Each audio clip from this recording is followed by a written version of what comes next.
ये कहानी है आपकी, हमारी और पृथ्वी पर लाइफ के एग्जिस्टेंस की। ये सच है कि जीवन के अस्तित्व को एक अरसा बीत चला है। आज हमें लाइफ कई रूप में देखने को मिलते हैं। एक ही जीव में कई प्रजातियां देखने को मिलती हैं। बात करें जानवरों की तो शेर, चीता, भालू, सांप और न जाने कितनी ही प्रजातियां जंगल में घूम रही हैं। जहरीले सांप से लेकर शिकार को निगलने वाले खौफनाक सांप तक आपको हर तरह के जीव देखने को मिलते हैं। खैर, बात केवल सांप की नहीं है, असल सवाल जीवों में इतनी वैरायटीज का है। सवाल है कि आखिर इतने तरह के जीव धरती पर कैसे पनप गए। पृथ्वी पर एक ही तरह का जीवन क्यों नहीं पनपा।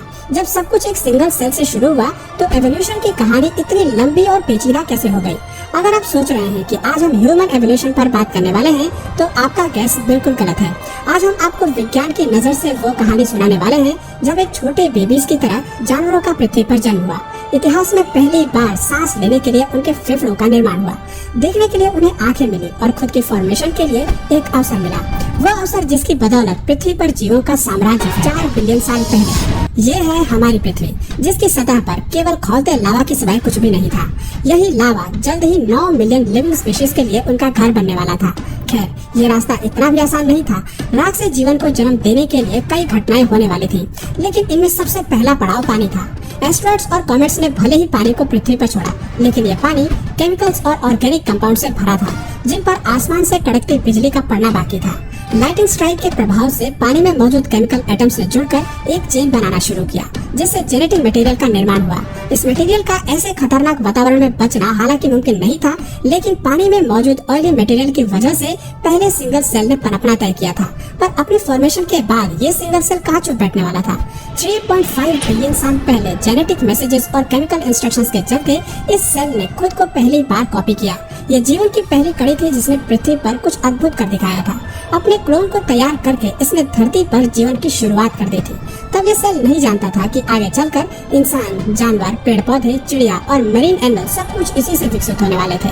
अपने क्लोन को बनाकर ये सिंगल सेल अब रिप्रोड्यूस करना सीख गए थे, जिसने धरती पर इनका सर्वाइवल के चांसेस बढ़ा दिए थे।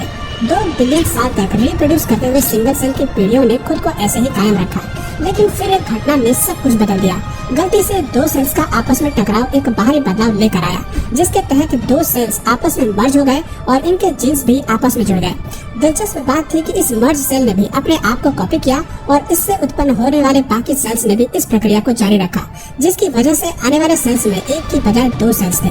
अब ये सेल्स रिप्रोड्यूस करते गए, अपने आप को कॉपी करते गए और म्यूटेट होते रहे। जैसे जैसे म्यूटेशंस बढ़ती रही, पुराने जीन्स डिलीट हुए और नई फॉर्मेशन हुई और नए सेल्स बने। सदियों तक होती इस प्रक्रिया में एक वक्त ऐसा आया जब सेल्स एक दूसरे से बहुत अलग हो गए और इनसे कई बिलियन प्रजातियों का विकास शुरू हुआ।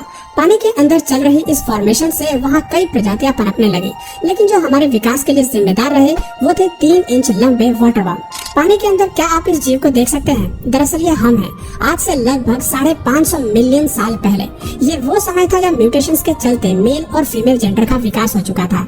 अब हमारा मकसद प्रजनन की प्रक्रिया से अपनी संख्या बढ़ाना था, ताकि ज्यादा से ज्यादा जीन्स को रिप्रोड्यूस कर सकें। इस दौर में अपने लिए साथी को ढूंढना बेहद मुश्किल था, क्योंकि मादा को पहचानने के लिए वाटर वर्म के पास ना तो आंखें थी और ना ही कोई दूसरा फीचर। ऐसे में समुद्र के काले अंधेरे में देखने की क्षमता का होना जरूरी था। हालांकि ये एक बड़ी बाधा थी, लेकिन इसको सुलझाना भी कुदरत को बहुत अच्छे से आता था।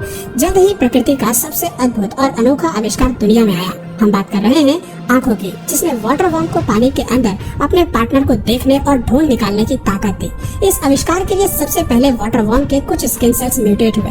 अब ये जीव अंधेरे और उजाले में फर्क कर सकते थे, अपने लिए ज्यादा शिकार ढूंढ सकते थे और रिप्रोड्यूस करने के लिए अपने साथी का भी चयन कर सकते थे। इस तरह से वाटर वर्म ज्यादा समय के लिए जी सकते थे, लेकिन यही काफी नहीं था। वक्त के साथ साथ सेल्स में नई म्यूटेशन होने लगी, जिससे सभी जीवों में आंखों का विकास हुआ। आंखों के विकास के साथ ही पानी के नीचे जीव अब सब कुछ देख पाए। हैरानी की बात थी कि इन सब की शुरुआत केवल एक सिंगल सेल से शुरू हुई थी, लेकिन अब इसकी बदौलत एक मरीन वर्ल्ड का विकास हो गया था। लेकिन आसपास की दुनिया को समझना भी जरूरी था, इसलिए आंखों के पीछे मौजूद नर्व सेल्स ने आपस में इकट्ठा होना शुरू किया। शुरुआत में ये ऑर्गन बेहद छोटा था, लेकिन वक्त के साथ ये जीवों के शरीर का सबसे जरूरी और रहस्यमय हिस्सा बन गया। हम बात कर रहे हैं दिमाग की। जी हाँ दोस्तों, 521 मिलियन साल पहले जीवों में आंखों के बाद दिमाग का ही विकास हुआ। दुनिया में पहले दिमाग के विकास के साथ ही बहुत कुछ बदलने वाला था। आपको बता दें कि इस ऑर्गन का विकास तब हुआ था जब हम समुद्र में मछली के रूप में मौजूद थे, और ये मछली थी फुट लॉन्ग आर्मर्ड फिश। मछली में विकसित पहला दिमाग आसान फैसले लेने के लिए विकसित हुआ था। इस स्तर पर दिमाग आम जानकारी को प्रोसेस कर सकता था, लेकिन खुद को खतरों से बचाने के लिए रणनीति बनाने में सक्षम नहीं था। पानी में फुट लॉन्ग आर्मर्ड फिश को कई खतरों से बचकर रहने की जरूरत थी, वरना इसकी प्रजाति विलुप्त भी हो सकती थी। इसी खतरे से बचने के लिए 400 मिलियन साल पहले जेनेटिक चेंजेस की वजह से मछली की त्वचा पहले के मुकाबले सख्त होनी शुरू हो गई।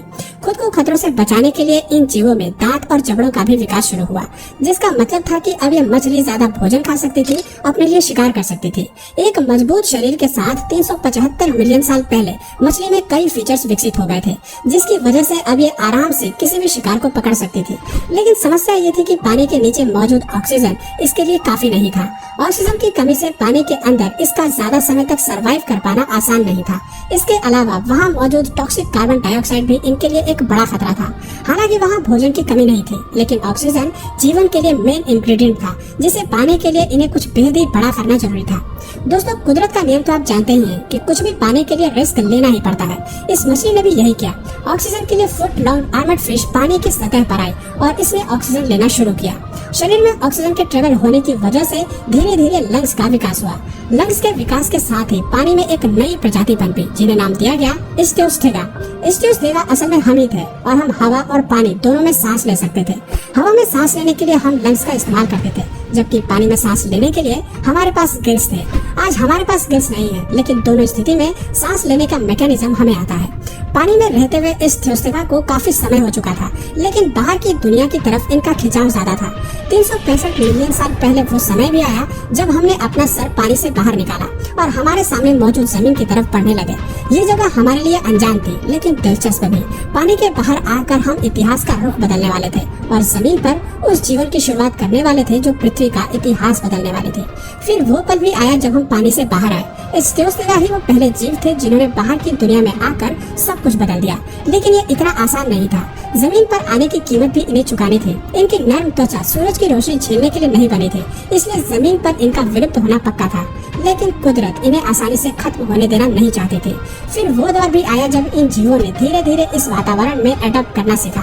सूरज की रोशनी से बचने के लिए धीरे धीरे इनकी त्वचा सख्त होती चली गई।